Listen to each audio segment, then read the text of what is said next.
Today's letter comes to us from Little Jack. Little Jack writes on a beautifully designed card slash note. Dear George G, is it true that less is more? Well, I appreciate the question, Little Jack. These are good thought exercises to be considering, especially when we are trying to get ahead financially, find financial security, financial independence, financial prosperity, whatever kind of financial stuff that you are looking for. Thinking and asking the question of yourself, do you think that less is more? I think is a very valuable one. The answer is sometimes it is. Probably the answer is a lot of the time it is. I'm not of the mind that money is the root of all evil. I really believe well, it might be, but I'm not at a point in my life where I am wanting less money versus more money. So when it comes to just possessing money and assets, valuable assets, I am not of the mind that less is more. I'm of the mind that more of that is a good thing. But then you can look around and you can consider that question in relation to, has more been a net benefit to our society, or could we do with a little bit of less? I made a video within the last couple of months about diseases of abundance, the problems of abundance, diseases of affluence. Because when you look around, we are absolutely crushing it at those. And that's not a good thing. When you look around and you see that we are more obese than any society in the history of humanity has ever been, well, that is an answer that sometimes less is more. Too much processed food, too much access to fast food, which is also processed, too much access to just abundance. And I am 100% when it comes to this, a libertarian. As long as you're not getting in my way or impeding what I want to do, then you do whatever you want. We can carry that out through mental health, through debt, through just all of it. We are absolutely smashing all of these categories, and that's certainly a bad thing. So, when is less more? Well, that's what I want to talk about today. Is I want to talk about the philosophy of minimalism and just kind of give you an overview of that, but then get into how we can take and apply that to our personal finances. And like everything else, the answer is rarely ever yes or no. It's rarely ever, oh, I'm a introvert, or I am an outgoing person, or I like this versus that. I mean, I am certainly introverted and I'm extroverted in other ways. Um, so, yep, there are certainly opportunities to apply minimalism in a way that I think will help us to get closer to whatever it is that we want versus farther away from the life that we truly do want. So I think that there's immense value in it. And I remember the first time I learned about minimalism, I thought it was a pretty exciting thing. And a lot of the people that I was paying attention to, the premise was simply the things you own end up owning you. I was like, okay.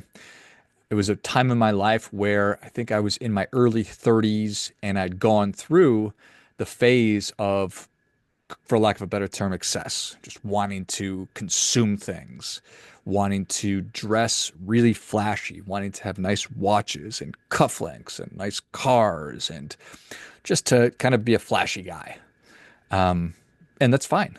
That's what I wanted to do. And so I did it. And then I moved on to a different stage of my life where those things weren't as important to me and didn't matter to me as much as other things did. And so it's a wonderful period of time, learned about it, and now I think I'm through that stage too. Now I've got kids and I have different priorities and different things matter to me, but I'm probably more a minimalist than I am a maximalist. But I think that there are obviously certain aspects of our lives where it makes sense, and then certain aspects where it doesn't make sense. Certainly, I would rather have more love for my children than less. I would rather have more time to do as I want, then less. I would like to have more time in the mornings than I would less. But then I go to watch a show with my wife in the evening and I turn on Netflix and it's exhausting. Unless you go into Netflix with a plan, buddy, I don't think you're going to find anything because it's just too much. It is a tyranny of choices. And I could probably, if you were to think about it, there's probably lots of different aspects of life where it's just a little too much. And we're inundated with too much. And it leaves us sort of swimming, kind of grasping at straws, wondering, what is it that I really want? What makes sense? And so this idea of minimalism is cutting through that noise, cutting through that tyranny of choice, and trying to get down to what really does matter to me. And that's been the biggest kick that I've been on as of late, is to get really clear on this is what matters. And when we're underneath a mountain of stuff in every avenue or arena of life, it's hard to get that signal. Say, okay, this is really what matters to me. So I think from a practical perspective, it could be really, really, really helpful. So let's get into talking about what minimum, or rather, what less of more, less is more, and then we'll talk about minimalism. The phrase itself, little Jack, commonly associated with the minimalist movement in art, design, and architecture. And there was a pioneer in the modernist architectural field. His name was Ludwig Mies van der Rohe, and he used that term less is more to describe his philosophy. He liked simplicity. He liked clean lines, functional beauty over excessive ornamentation. So there you go. But you could trace it all the way back to the Stoics, favorites like Epictetus, Seneca, and Marcus Aurelius. They certainly emphasize simplicity and self-discipline and focusing only on what is essential. So in a lot of ways, and as many people are kind of grabbing a hold of Stoic ideas or tendencies, believing that excess leads to suffering rather than it does happiness, which is kind of the conversation that I was having at the top of the show today. Taoism talks about or expresses the idea that simplicity and doing less can lead to greater harmony. It's a concept of Huawei, which is also, or a better, not better, different term is effortless action, suggesting that restraint and minimalism often produce the best results. One of my favorites, Henry David Thoreau. I read Walden when I think I was in seventh grade. It's a meditation on simple living. And Thoreau argues that reducing material possessions and distractions leads to a richer life. I love Thoreau. I love Emerson. I love the Transcendentalist movement. So I think that there's immense wisdom there too. So at its core, I think it's easy to say, or rather appropriate to say, that minimalism is about removing the excess in life. So trimming the fat, culling the herd, whatever it is, across every aspect of life, it's important to take an audit or to do an audit, take inventory and say, what is really benefiting me here and what is just clutter? What is just junk that I've accumulated and collected? The whole process of moving can be really cathartic. Moving homes, moving apartments, whatever, it can be such a cathartic thing because it gives you an opportunity to go through all your stuff. Be like, why in the world do I have this still? Like, God, I've been dragging this thing around from house to house or apartment to apartment for a decade. I've never once used it. Maybe it's time to give it a new life somewhere else. So, getting rid of distractions, possessions, obligations. Whew, the weight of the obligations that you carry around. Not to get too far off track here, but my goodness, I'm sure there's a lot of things there we'd like to cut down on and minimize on. So, again, allowing us to focus more fully on what really matters, on what truly matters. So what could possibly be wrong with that? What could possibly be wrong with that? And you think about what's going on um, with the new administration and with Elon Musk and Doge. You could really point to that and say this is a minimalist approach to government. And without question, little Jack, I believe that less government is more. That is one thing I wholeheartedly believe in. And as I say that, I'm always open to changing my mind. If they cut too deep and we realize, oh, wow, we cut a little too deep, we need to restaff or hire some more people or reinstitute some of these programs. That's great. I think that that's a big part of what minimalism talks about. Have you ever, are you familiar with an elimination diet? It's the idea that I'm just not healthy. And so figuring out what foods are maybe making me sick, that it's tough. So if you just started eating one thing, if you just started eating potatoes, if you just started eating hamburger, and that was all you ate, you don't do both of them, you just do one. I think Penn Jillette from Penn and Teller, he did this potato diet, and there's lots of folks doing this carnivore diet lately. But one of the key aspects of it from a health perspective is that you are just eliminating all foods down to one, and then see what happens to your body.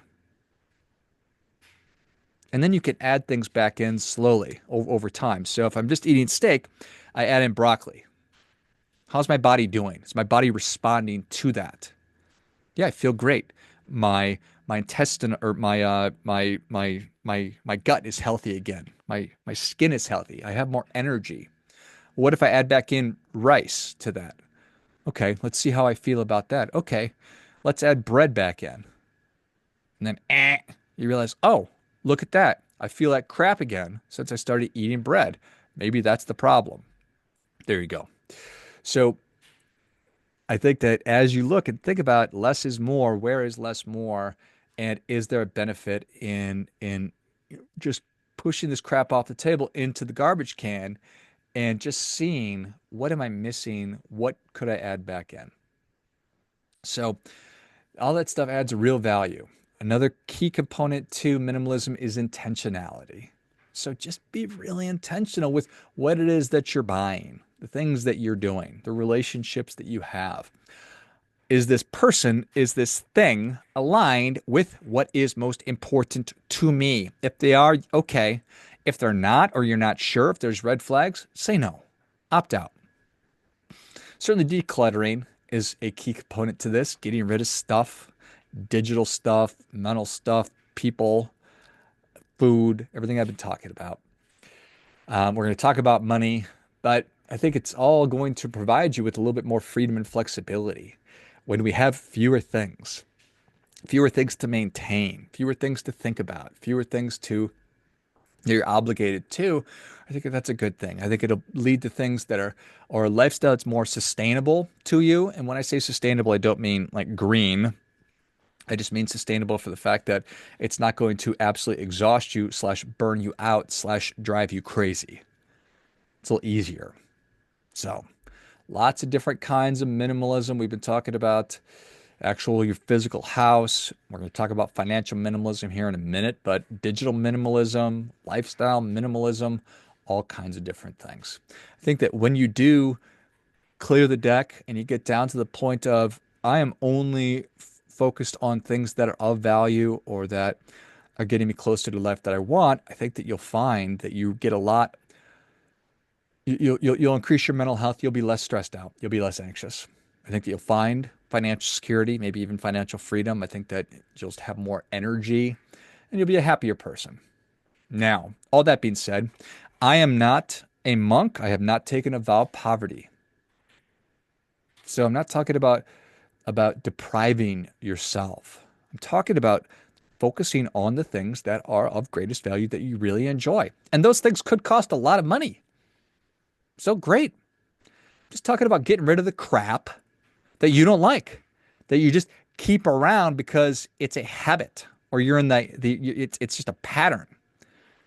So that's what I'm talking about. I'm not talking about, you know, just wandering the earth and, wearing one pair of clothes for the rest of your life. I'm talking about getting down to what's most important.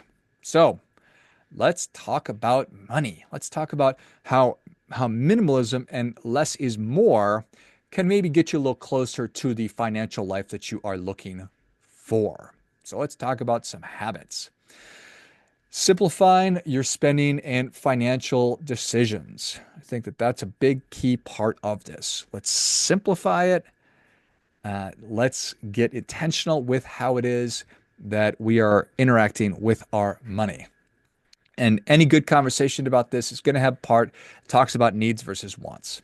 So we need to get really clear on what you need and what you want. Needs are things you literally can't live without: food, medicine, housing, clothing, stuff like that. Wants are things that accentuate life.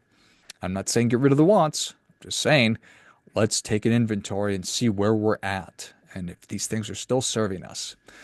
So I think that when we are able to apply these things, we're going to have less stress because we're making fewer choices.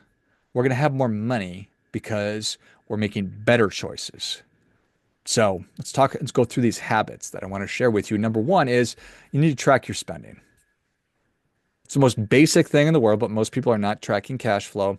We don't know how much the money is coming in. We don't know how much money is going out. So we need to do an audit of where your money is going. So how long has it been since you reviewed all of the different transactions that you make financially? What do you mean? When was the last time you logged in and looked at your bank account? When was the last time you looked at your credit card statements? Maybe you're in the habit of doing that all the time. Good for you.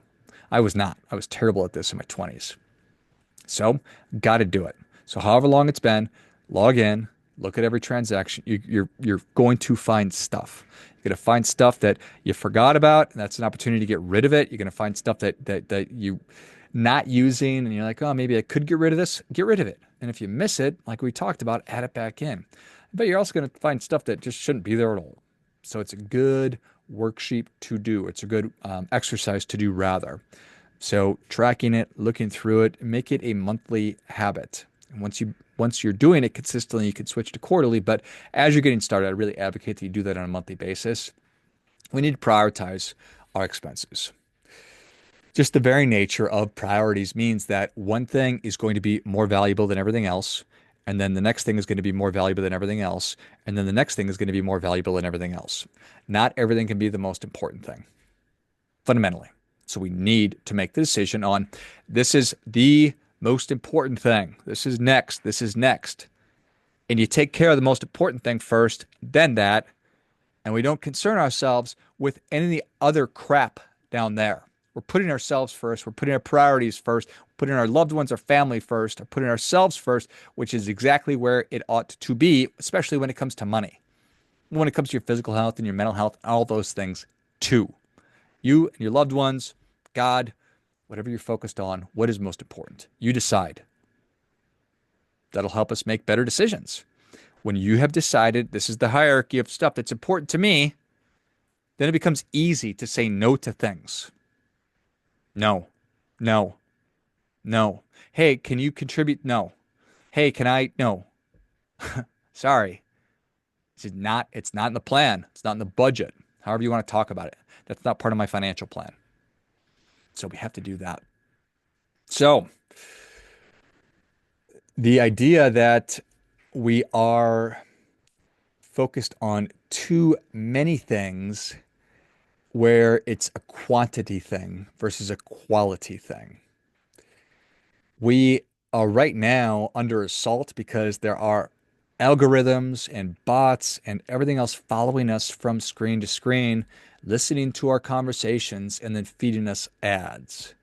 And a lot of people are looking for subscription services. So that's not just a one-time expense. They want you to be paying 5, 10, 15, 20 bucks a month. And what happens is we all of a sudden accumulate hundreds and hundreds and hundreds, if not thousands of dollars of recurring expenses.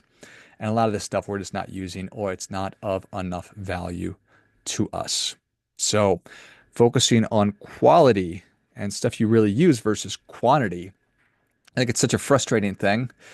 And everything comes full circle where we got sick of cable, and then all of a sudden there's satellite TV, and now it's all streaming services, but there's 5,000 frickin' streaming services. So I long for the days of, well, can't I just bundle it all together on one, known as cable?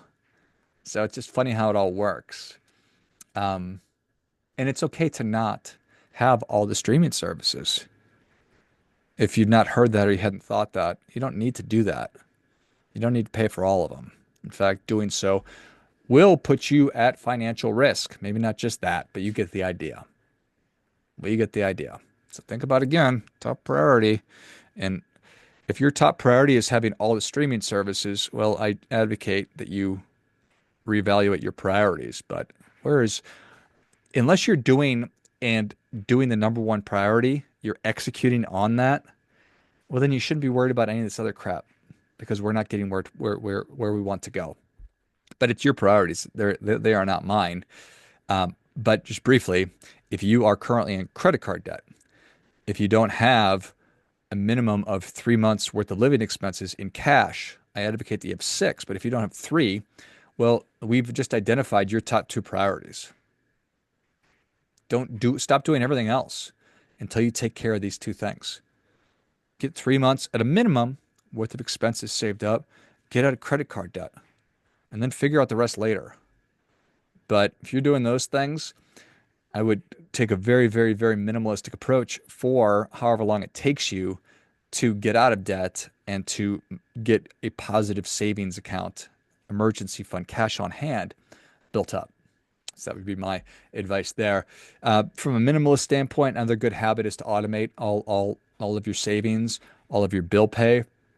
You could pay yourself first through automation, and you do that by enrolling in your company's 401k. If your company doesn't have a 401k, you can set up an individual retirement account or an IRA and automate contributions to it. What's so great about your 401k is because the money comes out of your check or comes out of your paycheck before the money hits your checking account. So you're automatically paying yourself first. But if you don't have that, you can simply set up an automatic contribution on the first of every month or the day after you get your paycheck that goes into your IRA for your benefit.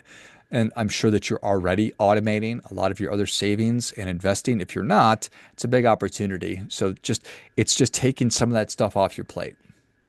And we don't have unlimited bandwidth. I don't have unlimited attention. So when I am giving it to some things like having to go and manually pay a bill, that's a complete waste of my time and it's a waste of your time. So you don't want to be doing that. Habit number 4 I want to talk about is just decluttering your financial accounts. You've probably got a junk drawer at your house somewhere, a junk drawer, a container, whatever it might be that just collects things. Like, oh, I've got this thing. I don't know where it goes. And I kind of want to keep it. Don't know that I'm going to use it. Don't know that I'm not going to use it. I'm going to put it in the drawer. Goes in there. Fascinating place. Fascinating place. All this stuff acquired. Well, we oftentimes develop financial junk drawers as well. It's just a cluttered mess of old IRAs, old insurance policies, 529 plans, wills, trusts. Just there's so many different things. Tax returns, tax documents. Nobody really understands why we have these things or if they're still serving us, or if they're still of value.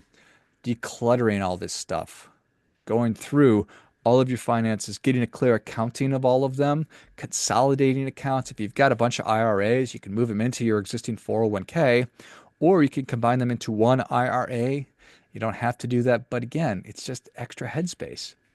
If you have a bunch of credit card accounts, is there an opportunity to consolidate? Do you have multiple checking accounts and multiple savings accounts? Would it make your life better to consolidate them? Maybe it wouldn't. I'm just presenting the idea of less could be more for you. Reduce complexity. Number 5 is the idea of just embracing frugality. And again, no vow of poverty here, but I'm interested in financial security, as I'm sure that you are too. And if we're in debt, if we don't have money saved up, if we're not currently saving for our top financial priorities, I think that taking a step back or 2 steps back and bringing lifestyle down temporarily so you can get ahead, so you can get out of debt, move from the red, which is in debt, into the black, which is not in debt, start developing assets, be an investor, embracing frugality in service of doing that stuff, I think will get you to where you want to go. So stop going out quite as much. Cook at home. It can be fun. Just examine your hobbies. You know, there are different opportunities to do things that you still enjoy that aren't quite as expensive. So there's lots of different things, lots of different things. I just think that it's a positive thing. You can always add the stuff back in. And too often we don't pursue the things that I'm talking about because we're worried about what other people are going to think of us. But fundamentally, unless those people are paying your bills, unless they're funding your 401k and saving up for a down payment on your behalf, well, then who cares? Not me. I don't care what anybody thinks of me. And frankly, it's none of my business what other people think of me. And it's not any of your business what other people think about you. So, uh, and this is all dependent on, I think, reliant rather codependent, interdependent. There it is. On making sure that you understand what is most important to you and what your financial goals and objectives are. So, only 3% of Americans have written down their goals. So, odds are you haven't. And that was me for the longest time, which is okay. It's okay. But the verdict is in. When you have goals, odds of achieving them really go up. When you actually write them down, they explode. Your odds go just off the charts. So it benefits you to do that. Now, it's not easy because just saying you should have goals, it's an abstract thing. If you want some guidance, if you want a track to run on and take care of that, you can. We have a course called the Goals course, which is free. We also have the Values course, which is free, and we have the Get Out of Debt course, which is free. And you can also get a copy of the Purpose book on the website for free as well, and it'll walk you through all of those things. So it's moneyalignmentacademy.com, then go to courses, and you will find it.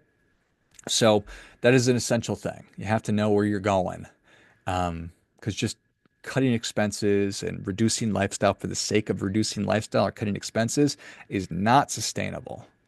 It's just not.